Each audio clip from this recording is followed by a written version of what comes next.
அஜய் வணக்கம். தற்போது அங்கு விஜய் தாவைக்க தொண்டர்கள் மத்தியில் அந்த வேனில் மேரி ஏறிக்கொண்டு கையசைத்து வருகிறார். தற்போது அங்கு நிலவரம் என்ன விவரங்கள்?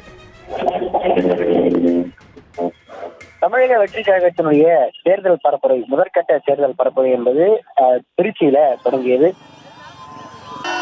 இரண்டாவது வாரமாக இன்று நாமக்கல் மற்றும் கரூரிலே தாவைக்கவுடைய தலைவர் விஜய் பிரச்சாரத்தில் ஈடுபட்டு வருகிறார். தற்பொழுது நாமக்கல் பிரச்சாரத்தை முடித்துக் கொண்டு தற்பொழுது கரூரை நோக்கி கரூர் பைபாஸ் சாலையிலே சென்று கொண்டிருக்கிறார். அவருக்கு வழிநெடுங்கிலும் ஏராளமான தொண்டர்கள் மிகுந்த வரவேற்பு அளித்துக் கொண்டிருக்கிறார்கள். குறிப்பாக கரூரை நோக்கி சென்று கொண்டிருக்கக்கூடிய விஜய்க்கு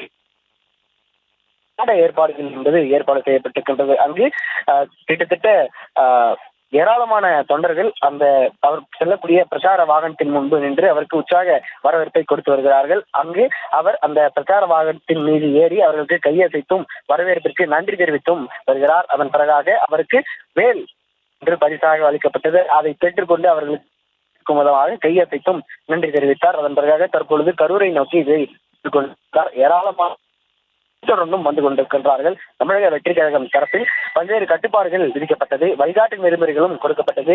இருசக்கர வாகனங்களிலே பயணிக்க கூடாது, காவல்துறை கொடுத்த அந்த நிபந்தனைகளுக்கு ஏற்றவாறு இந்த பிரச்சாரத்தை முடிக்க வேண்டும் என்றெல்லாம் தமிழக வெற்றி கழகத்தின் சார்பில் அவருடைய தொண்டர்களுக்கு வழிகாட்டு நெறிமுறை என்பது வெளியிடப்பட்டது. ஆனால் அவற்றையெல்லாம் பொருட்படுத்தாமல் ஏராளமான தொண்டர்கள் இருசக்கர வாகனங்களில் 4 சக்கர வாகனங்களிலும் வந்த வண்ணம் இருந்து கொண்டிருக்கிறார்கள்.